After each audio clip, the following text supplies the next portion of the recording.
오늘 우리에게 주시는 하나님의 말씀은 디모데전서 4장 12절로 16절까지 있는 말씀입니다.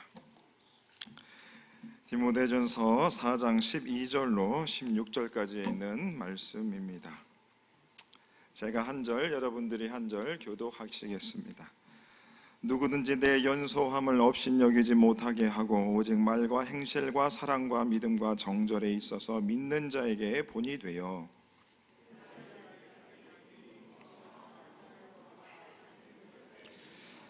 내 속에 있는 은사 곧 장로의 회에서 안수받을 때에 예언을 통하여 받은 것을 가볍게 여기지 말며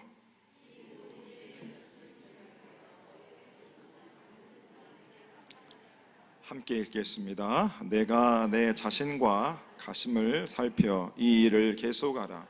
이것을 행함으로 내 자신과 내게 듣는 자를 구원하리라. 아멘. 오늘 이렇게 오후 예배에 나오신 여러분을 주의 이름으로 환영하고 하나님께서 우리들에게 은혜를 주시리라 확신하며 또 귀한 시간이 되기를 소망하겠습니다. 오늘 말씀의 제목은 전심전력입니다. 제가 매일 저녁에 자동차를 타고 월드컵 대교를 건너가서 퇴근을 하게 됩니다. 그때 이제 월드컵 대교를 딱 올라가서 오른편을 보질 않고 왼편을 봅니다. 왼편에 보면 한강을 끼고 좌우로 큰 고층 건물들의 그 네온 사인이 비춰지는 것을 보면서 야, 참 아름답다. 충청남도 아산시 영인면 신안리 373번지에서 태어난 촌놈이 참 출세했다, 이런 생각을 하게 됩니다. 그리고 하나님께서 정말로 우리나라를 크게 축복해 주셨구나, 그런 생각들을 하게 되었습니다. 그리고 그 시간들이 참 얼마나 감사한지 몰랐습니다. 그런데 그 한강 좌우로 세워진 그 고층 빌딩들이 그냥 세워진 것은 아닐 것입니다. 누군가가 정말로 열심히 일을 해서 그 빌딩들을 세운 것입니다. 네, 정말로 그렇습니다. 우리나라, 정말 한강의 기적을 이룬 이 나라, 정말 기적을 우리가 이루었습니다. 그 기적을 이루신 분들이 우리들의 부모님들이셨고 또 여러분들이 바로 주인공들이십니다. 그리고 그렇게 단 시간 안에 그런 기적들을 이룰 수 있었던 것은 우리 대한민국 사람들의 일에 대한 열정에 대한 DNA, 그 유전자가 있는 것 같습니다. 그래서 우리나라는 조사를 하면 우리나라가 세계적으로도 일을 참 많이 하는 나라이고 또 일을 열심히 하는 나라라고 합니다. 여러분 다 동의하실 겁니다. 그 열정과 열심의 DNA를 우리가 우리의 조상들에게 물려받았습니다. 그리고 우리들도 우리의 각 삶의 현장에서 정말로 열정적으로 열심으로 그렇게 살아가고 있는 줄 저는 알고 있습니다. 아니, 일이 아니더라도 노는 것에도 또 그 모든 것에 있어서 우리 민족은 참으로 열심 있고 열정적인 민족이 맞는 것 같습니다. 모든 세대가 갈수록 경쟁이 치열합니다. 제가 시니어를 담당하고 있는데 어제 시니어 얘기를 잠깐 말씀드리면 제1회 시니어 윷놀이 대회를 했습니다. 우리 시니어들이 그렇게 열정적으로 윷을 놓는 것을 어제 보고 제가 깜짝 놀랐습니다. 그런 것 같습니다. 정말로 모든 세대가 경쟁이 정말로 치열합니다. 갈수록 치열하다고 다 말씀하십니다. 그래서 우리 모두는 내가 열심히 하고 싶지 않아도 열심히 할 수밖에 없는 대한민국에서 살아가고 있습니다. 문제는 우리가 정말 열심히 하고 있는데 주변에서 그것을 몰라주고 더 열심히 말할 때입니다. 그래서 옆에 사람이 여보 더 열심히 했으면 좋겠어, 얘야 더 열심히 했으면 좋겠어 라고 그런 말을 들으면 우리가 속으로 그렇게 생각을 합니다. 나 지금 최선을 다하고 있는데, 열받치게 열심히 하고 있는데 여기서 어떻게 더해? 라고 우리가 속으로 소리칠 수 있습니다. 그래서 많은 사람들이 입으로 고백하지 않지만 많은 갈등을 하고 있는 것 같습니다. 여기서 그만둘까? 더 해야 하는가? 연말이 다가오는데 교구장을 해야 되나? 리더를 해야 되나? 봉사를 해야 되나? 이런 갈등들.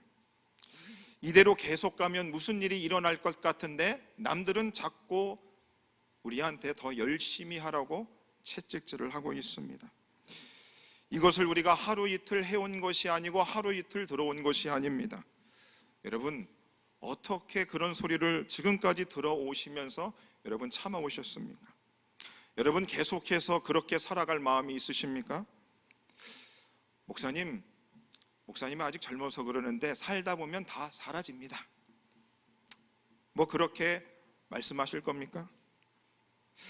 여러분, 이런 대한민국 상황에서 여러분들이 교회 와서 여러분들이 정말로 듣고 싶은 말씀이 무슨 말씀이십니까? 수고하고 무거운 짐진 자들아 다 내게로 오라 내가 너희를 쉬게 하리라.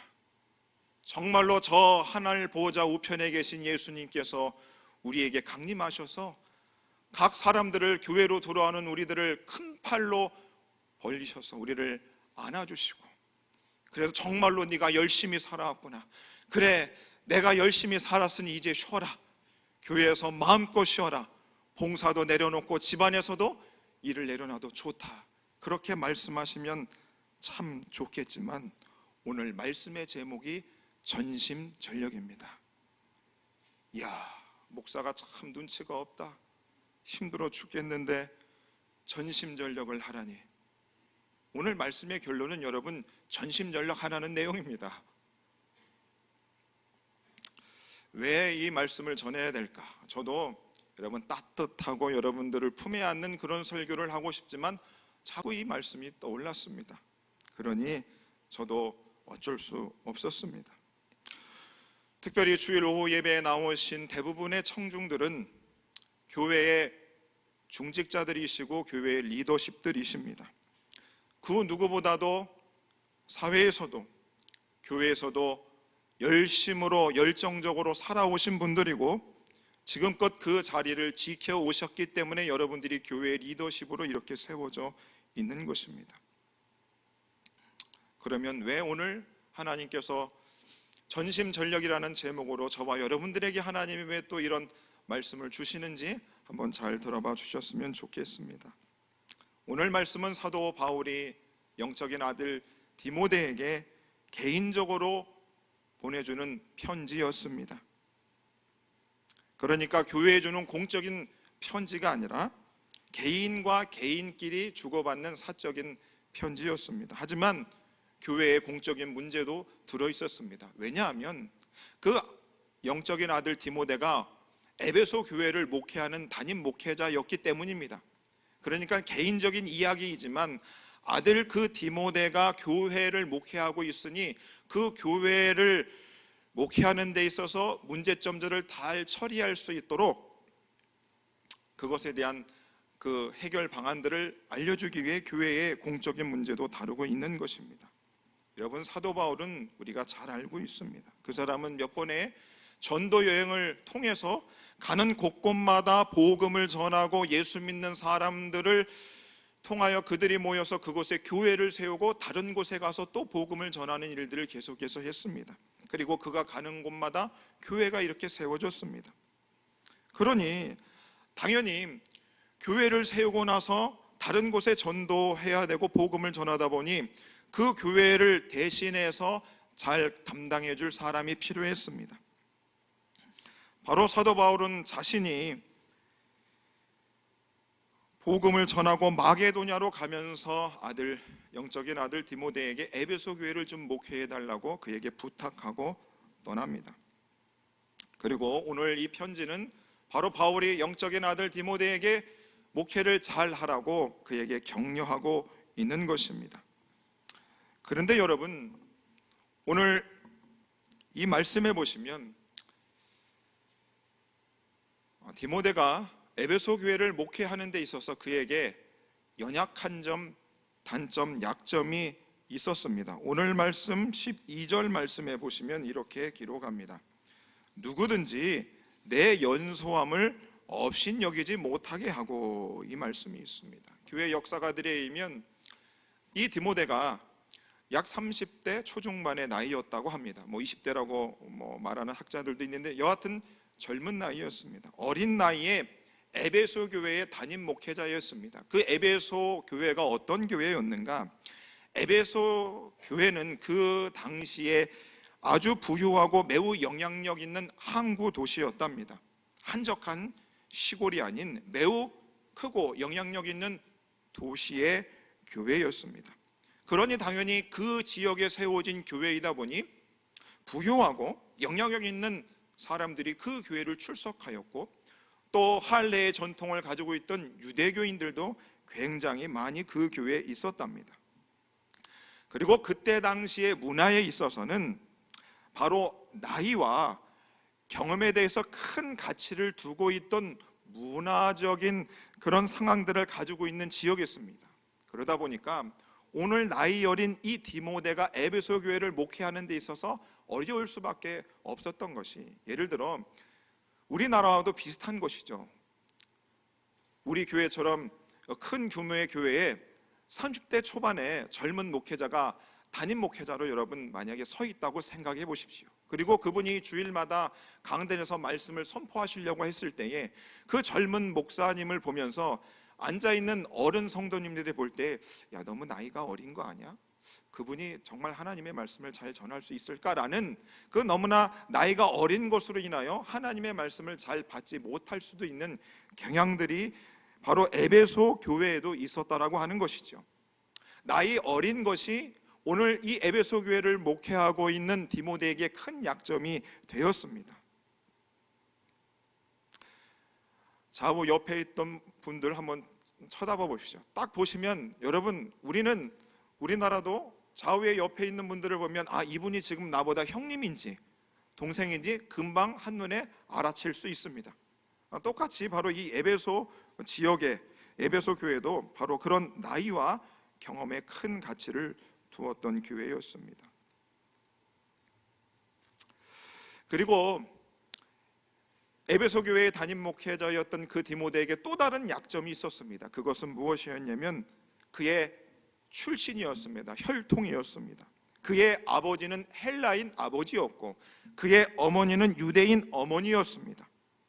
그는 헬라인 아버지와 유대인 어머니 사이에서 난 호녀라였습니다. 에베소 교회의 청주 가운데 많은 숫자가 할례의 전통을 가지고 엄격히 지키고 있었던 유대인들이었습니다. 유대인들에게 있어서 그 혈통이라고 하는 것은 매우 중요했는데 바로 담임 목사님이 호녀라였습니다. 당연히 목회를 하는 여정 가운데 어려움이 있었을 것입니다. 자, 나이도 어리고 호녀라였고 또 거기에 디모데 그 목사님에게는 소심한 성격까지 있었다고 합니다. 여러분, 담임 목회를 하는 데 있어서 성격이 소심하면 얼마나 어렵겠습니다. 어린 아이로부터 저 80에 이르는 노인의 모든 다양한 세대들을 여러분 만나고 또 목양을 하고 신방을 하고 상담을 해야 되는데 담임 목사님의 성격이 소심하면 참으로 목회하는 데 어려움이 있었을 것입니다. 그러면 여러분, 혼혈하고 나이가 어리고 그리고 소심한 성격까지 가지고 있는 영적인 아들 디모데에게 목회를 잘하라고 지금 바울이 편지하고 있으면 편지의 내용이 어떠해야 하겠습니까? 정말 디모데야, 네가 수고가 많구나. 힘을 냈으면 좋겠다. 조금만 힘을 더 냈으면 좋겠어. 하나님이 도와줄 거야. 이렇게 따뜻하게 그를 위로해주고 격려해주는 편지를 쓰면 되는데 오늘 디모데 전후서의 말씀들을 보면 이렇게 기록되어져 있습니다. 디모데전서 1장 18절에서는 너는 선한 싸움을 싸우라 라는 말씀이 있습니다. 디모데후서 2장 3절에서는 너는 그리스도 예수의 좋은 병사로 나와 함께 고난을 받으라. 선한 싸움을 싸우라. 좋은 병사로 나와 함께 고난을 받자. 여러분, 이 편지를 받는 디모데의 심정이 어떠할 것 같습니까? 여러분, 만약에 여러분들이 바울이라고 하면 디모데에게 여러분은 어떤 편지를 쓰겠습니까? 그런데 오늘 바울은 선한 싸움을 싸워라, 고난을 나와 함께 받자, 디모데에게 더욱더 채찍을 가하는 그런 뉘앙스의 편지를 그가 보내고 있습니다.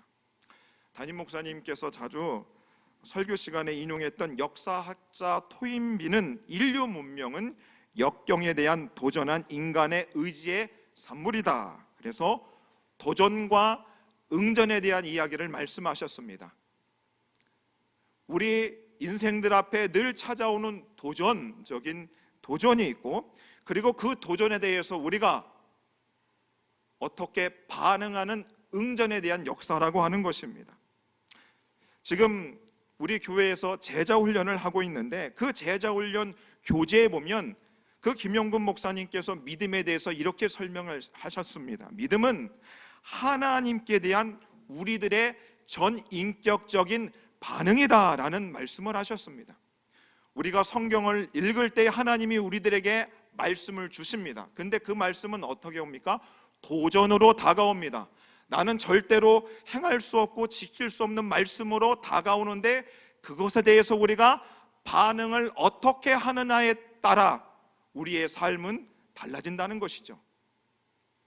그러니까 지금 우리가 열심히 힘을 다하여 살아가고 있는데, 계속해서 우리 교회와 또 우리 하나님은, 또 우리 대한민국과 우리의 삶의 현장에서는 우리를 향하여 계속해서 도전을 해오고 있습니다. 도전해오고 있어. 엄마 그것밖에 안 돼? 아빠 그 정도밖에 안 돼? 그러지요. 도전을 하고 있습니다. 여러분, 거기에 여러분 어떻게 응전하고 계십니까? 여러분 어떻게 반응하고 있습니까? 여러분, 우리가 목사님의 말씀을 통해서 은혜를 받고 그 말씀에 대해서 아멘합니다. 그리고 그것에 대해서 우리가 삶의 현장에서 반응을 제대로 해야 거기에 하나님의 역사하심이 일어나는 것이고, 거기에 기적들이 일어날 수 있는 것이죠. 그래서 여러분, 오늘 이 바울이 지금 디모데에게 그에게 도전을 하고 있습니다. 그리고 그 도전받는 상황에서 과연 디모데는 어떻게 반응을 할 것이고, 또 저와 여러분들은 어떻게 그것에 대해서 응전할 것인가, 응답할 것인가, 바로 이 지점을 우리가 생각해 보자는 겁니다. 여러분, 어떻게 보면 디모데의 상황은 여러 약점을 가지고 살아가고 있는 저와 여러분들에게도 똑같이 하나님께서 저와 여러분들에게 주신 사명이라는 것이 있습니다. 저와 여러분들에게 주신 직분이라는 것이 있습니다. 하나님께서 저와 여러분들에게 주신 책임이라는 것이 있습니다. 직무들이라고 하는 것이 있습니다. 여러 가지 단어들로 우리가 대체할 수 있지만, 하나님께서 저와 여러분들의 그 인생에게 주신 그런 미션들이 있죠. 그런데 우리들의 여러 가지 약점들이 있다는 것을 우리가 너무나 잘 알고 있습니다.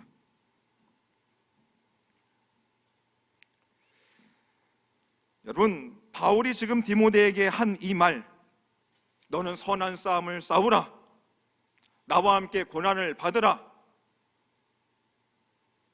라고 하는 이것에 대해서 여러분 과연 어떻게 생각하십니까? 여러분이 만약에 디모데라고 하면 바울에게 여러분 어떻게 반응하시겠습니까? 오늘 바울은 디모데에게 도전하고 있습니다. 그를 더욱 몰아붙이고 있습니다. 그가 연소하고 그에게 소심한 성격이 있고, 그가 혼혈이라 할지라도 그가 에베소 교회 담임 목회자로 그가 더욱 굳건히 서기를 바울은 어떻게 보면 매몰차일 정도로 그를 밀어붙이고 있습니다.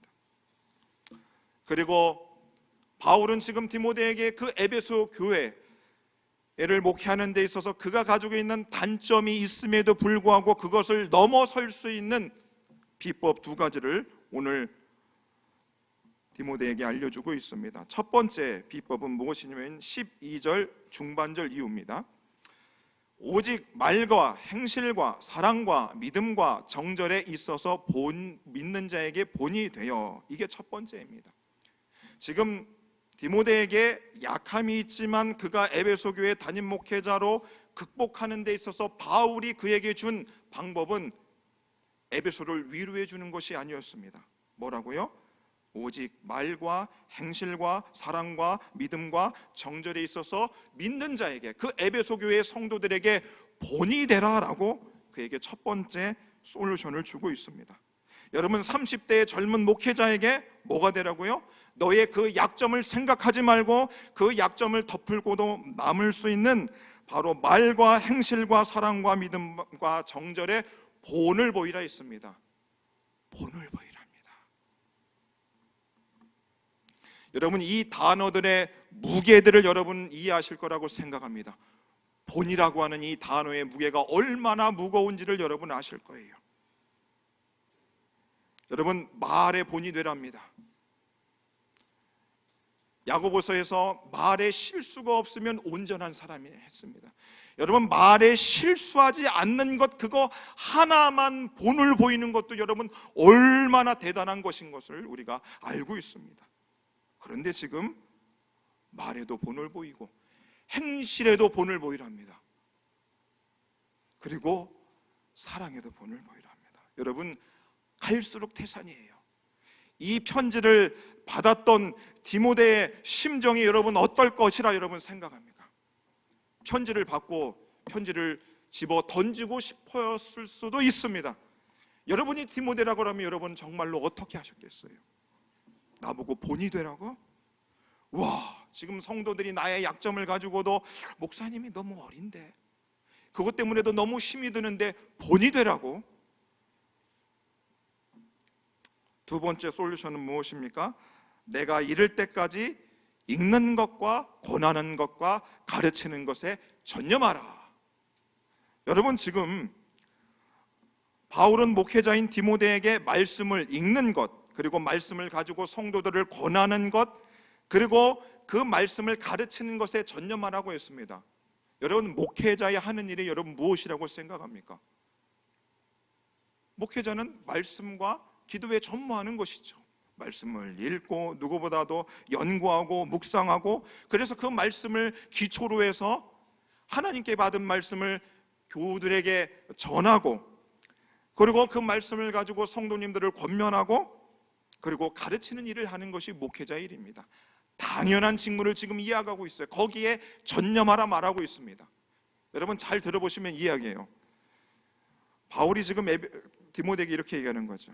디모데야, 네가 목사잖아. 그러니까 너는 목사의 일을 잘해. 이 얘기를 하고 있는 거예요. 지금 디모데의 마음이 어떨까요? 너는 목사니까 목사의 일을 잘해. 말씀 열심히 연구하고 말씀을 가르치는 일에 전무해. 그건 당연히 할 일이고 디모데는 너무나 잘 알고 있는 이야기입니다. 예를 들면 이런 거죠. 지금 고3 수험생한테 이렇게 얘기하는 거예요. 야, 너 공부해. 그러면 그 고3 수험생이 뭐라고 답하겠습니까? 에이! 이럴 거 아니겠어요? 지금 열심히 일하고 있는 남편들한테 아내가 여보, 나가서 돈 벌어와. 그 말이 이해가 돼요, 안 돼요? 너무 남편들의 마음에 상처가 되는 겁니다. 그러니까 오늘 이 두 번째, 바울이 지금 디모데에게 너는 목사니까 목회자로서 말씀을 읽고 권하고 가르치는 것에 전념해라고 하는 말은 어떻게 보면 위로가 되지 않을 수도 있는 말씀인 겁니다. 여러분, 어떻게 생각하세요? 그럴 수 있지요. 야, 바울이 정말 디모데의 마음을 모르네. 어떻게 사람을 이렇게 모를까? 우리 그렇게 생각할 수 있습니다. 그런데 오히려 이 두 가지의 말씀은 오히려 디모데의 마음을 더 가볍게 하고 그의 마음을 위로하는 것이 아니라 오히려 그의 마음을 더 짓누르는 듯한 말씀으로 계속해서 밀어붙이고 있습니다. 그렇죠? 말씀에 전념해. 그리고 모든 행실에 본이 되라. 저 같으면 못할 것 같아요. 나 에베소 교회 목회 안 할랍니다. 특별히 제가 말씀을 준비하며 목회자인 저에게도 왜 바울은 이렇게도 그 디모데에게 가혹하리만큼 강하게 밀어붙이는 것일까라는 생각을 했어요. 약간 반항하고 싶은 마음도 생겼습니다. 여러분, 젊은 부교역자들이 얼마나 힘든 줄 아십니까?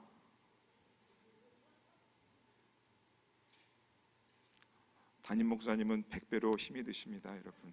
네. 자, 디모데를 영적 아들로 생각할 정도로 그가 어떤 어려움에 처해 있는지도 얼마나 힘든지도 아는 그 바울이 왜 그렇게 디모데를 가혹하게 밀어붙였을까, 이런 생각을 계속해서 했습니다. 근데 여러분, 에베소서 4장 13절에 보면 이런 말씀이 있지요. 우리가 다 하나님의 아들을 믿는 것과 아는 일에 하나가 되어 온전한 사람을 이루자라는 말씀이 있습니다. 여기서 하나님의 아들을 믿는 것과 아는 것에 하나가 된다는 그 뜻을 생각해 보면, 여러분, 믿는다는 것은 우리가 하나님을 믿는 것이죠. 그 하나님에 대한 내용들이 성경 안에 기록되어 있습니다. 그래서 여러분, 믿는다는 내용은 뭐냐면 결국 성경의 내용들이라고 하는 것이죠. 바로 아는 것입니다. 믿는다는 것은. 그리고 여러분, 믿는 것과 아는 일에 하나가 된다는 것에서 아는 일이라고 하는 것은 지적인 것을 의미하는 것이 아니라 경험적인 것을 의미하는 것입니다. 그러니까 경험으로 안다는 의미인 것이죠. 그래서 여러분, 오늘 이 사도 바울이 에베소서 4장 13절에서 우리가 믿는 것과 아는 일에 하나가 되어 온전하게 되자고 하는 이 말씀은 우리가 하나님을 아는 지식과 그리고 그 하나님을 아는 지식을 아는 만큼 행하는 것, 삶으로 살아내는 것, 곧 믿음과 행함이 일치하는 것을 의미하는 것입니다. 왜 이 말씀을 제가 드리냐면, 바로 오늘 이 바울이 디모데에게 지금 말하고 있는 것을 보면 말씀에 전념하라고 하는 것은 하나님의 말씀을 의미하는 것이죠. 그 지식을 말하는 겁니다. 목회자이니까 성도들에게 많은 좋은 꼴을 매기기 위해서 하나님의 말씀을 많이 지적으로 알아야 되는 것이죠. 그리고 본이 되라고 하는 것은 뭐예요? 그 하나님의 말씀을 아는 만큼 삶으로 살아내라는 겁니다. 그러니까 사도 바울이 지금 디모데에게 권면하고 있는 이 말씀은 뭐예요? 믿음과 행함의 일치를 말하는 것입니다. 여러분, 사람이 아는 것만큼 산다는 것은 정말로 대단한 겁니다. 대단한 거예요. 믿음과 행함의 일치가 없어서 우리가 얼마나 그런 사람들 때문에 우리가 고통합니까? 믿음과 행함의 일치가 되지 않는 것 때문에 우리가 스스로 얼마나 괴로워합니까? 내가 목사고 내가 직분을 가진 사람임에도 불구하고 일치가 안 되는 것 때문에 정말로 머리를 다 뽑아버리고 싶은 날이 한두 번이 아니었습니다. 그런데 믿음과 행함의 일치가 됐던 사람이 있어요. 항상 그랬던 건 아닌데 야고보서 2장에 보시면 이렇게 기록합니다. 우리의 조상 아브라함이 그 아들 이삭을 제단에 바칠 때 행함으로 의롭다 하심을 받은 것이 아니냐. 내가 보거니와 믿음이 그의 행함과 함께 일하고 행함으로 믿음이 온전하게 되었느니라. 바로 믿음이, 아브라함이 믿음의 조상이라고 인정받을 수 있었던 것은 그 아들 이삭을 하나님께 바친 그 행위 딱 하나 때문에 그런 것입니다. 하나님이 바치라고 하는 그것을 알고 그가 그것을 행했을 때 하나님이 그를 하나님의 벗이라 칭함하셨습니다. 아브라함에게도 수많은 인간적인 약점과 허물이 있었음에도 불구하고 그 믿음과 행함에 일치되는 그 하나를 가지고 하나님이 그를 하나님의 친구라 인정해 주셨다는 겁니다. 여러분, 이 믿음과 행함에 일치가 있는 사람을 여러분 보셨습니까? 저는 그래서 예수님께 소망을 갖는 거예요. 믿음과 행함의 일치가 온전히 있으셨던 그 예수님. 그래서 바울은 지금 디모데에게 네가 알고 있는 믿음과 그 행함의 일치를 이루라고 했어요. 그리고 그 일치를 계속해서 점진적으로 이루어 너의 성숙함을 모든 성도들이 알게 하라 했습니다. 우리 지금 담임 목사님이 말씀과 행함의 일치가 되고 있구나. 어제는 그게 안 됐는데 오늘은 그렇게 되고 변화되셨네. 그것을 모든 성도들에게 보이라고 했습니다.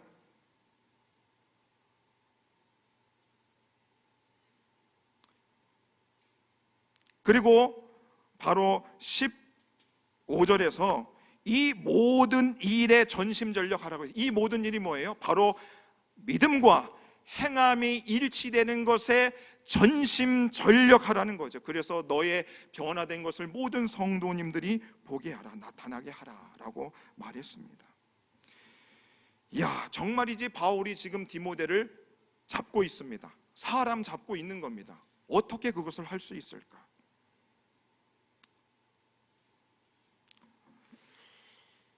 그런데 여러분, 그렇게도 바울이 지금 디모데를 몰아붙이는 이유가 있습니다. 그것은 목회자가 성도의 운명을 바꿀 만큼의 큰 영향력을 미치고 있기 때문이라고 어떤 분의 글을 제가 읽었습니다. 뭐라고요? 목회자 한 사람이 성도님들의 운명을, 그들의 인생에 큰 영향을 미친다라는 이 말씀이 제게 가슴에 박히게 됐습니다. 여러분, 사람은 누구를 만나냐에 따라 인생이 바뀌지요. 여러분, 잘 생각해 보세요. 예수님을 믿는 우리들에게 있어서 목회자를 만나는 일은 무슨 일입니까? 여러분, 정말로 목회자가 여러분들의 운명과 인생에 큰 영향을 미친다고 여러분 생각하십니까? 여러분, 여기에 예라고 답을 못하면 여러분, 정말 우리가 우리의 믿음을 다시 생각해야 되는 거예요. 목회자 한 사람이 여러분의 인생과 운명에 큰 영향을 미친다고 우리가 다 대답해야 됩니다. 목회자는 정말로 성도들의 운명에 큰 영향을 미치는 사람이 맞습니다. 목회자 한 사람 때문에 개인의 인생뿐만이 아니라 가정과 가문과 이 지역과 나라가 정말로 운명과 인생이 바뀔 수도 있다는 것이죠. 그러면 왜 그렇게도 바울이 지금 힘들어하고 있는 그 디모데에게 그렇게도 강하게 밀어붙였는가가 저는 이해가 된 것이에요. 목회자 한 사람이 성도들의 인생과 운명을 결정짓기 때문입니다. 그래서 선한 싸움을 싸워야 되는 것이고, 고난을 받아야 되는 것이고, 말씀에 전념을 해야 되는 것이고, 그 말씀대로 살아야 되고 본이 되어야 되는 것이지요. 그래서 그 목회자 한 사람의 변화되는 삶의 모습을 보고 온 성도들이 그 목회자를 통하여 예수 그리스도를 바라보고 그들의 삶이 바뀌어질 수 있기 때문에 오늘 바울이 그렇게도 디모데를 몰아붙였다라고 하는 이 말씀이 이해가 됐습니다. 그래서 16절 말씀엔 이렇게 기록하고 있죠. 내가 내 자신과 가르침을 살펴 이 일을 계속해라. 또 채찍질을 가하고 있는 거야. 너 계속해서 말씀과 기도에 그리고 행함에 전심전력해야 돼. 이 일을 계속해서 해야 돼. 왜냐하면 이것을 네가 행함으로 너 자신과 내게 듣는 자를 구원한다는 겁니다. 무슨 말이에요? 그들의 인생과 그들의 운명을 바꿀 수 있다는 겁니다. 여러분, 어떤 인간이 사람을 구원할 수 있습니까?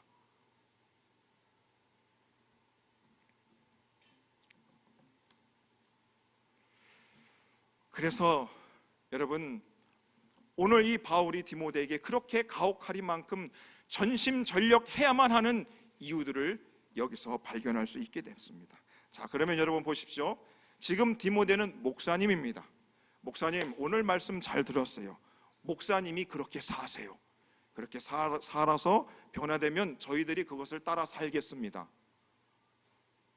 이렇게 말씀이 끝나지 않습니다.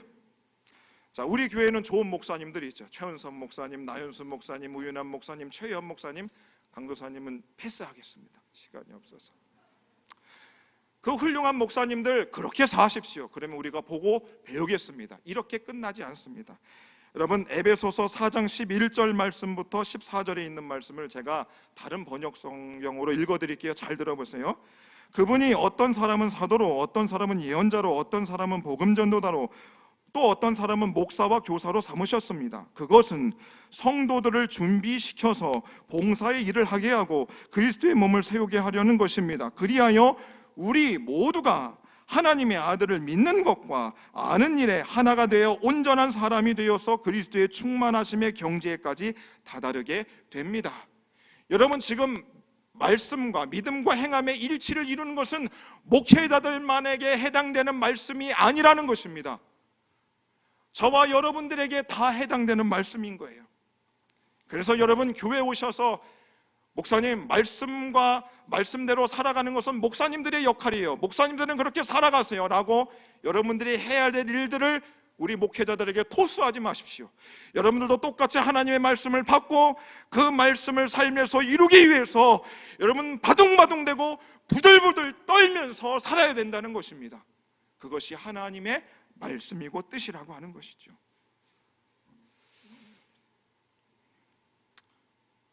여러분, 이 시대의 소망이 여러분 어디에 있다고 생각하십니까? 저는 교회에 있다고 생각합니다. 특별히 교회의 건물이 아니라 교회 안에서 그 말씀과 그 행함의 일치를 위해서 그렇게 열심히 살아가는 목회자들과 성도님들이 있는 그 교회가 이 세상의 유일한 소망이 된다고 저는 믿습니다. 여러분, 그 일들이 굉장히 어렵습니다. 말씀과 행함의 일치가. 그리고 특별히 말씀을 준비하면 목회자인 저는 저의 허물과 약점을 보면서 얼마나 눈물을 많이 흘리고 절망을 너무나도 많이 했습니다. 그런데 말씀이 전심전력하랍니다. 약점을 다 뒤로 져버리고 말씀과 행함에 전심전력하랍니다. 아무리 힘들어도 해야 됩니다. 왜냐하면 성도님들의 운명을 바꿀 수 있고 부족한 인생을 통하여 성도들을 구원받게 할 수 있기 때문인 것이죠. 그 일은 목회자들만의 일은 아닌 것입니다. 바로 성도님들과 함께 하는 것이지요. 한국교회 제2의 부흥이 여러분 일어나야 되는데 목회자들만으로는 힘듭니다. 이 자리에 앉아 계신 여러분들이 함께 동참하셔야 됩니다. 그래서 우리 계속해서 여러분 지치지 마시고 쉬지 말고 전심전력으로 주님을 배워 나갈 수 있는 저와 여러분 되시기를 소망합니다.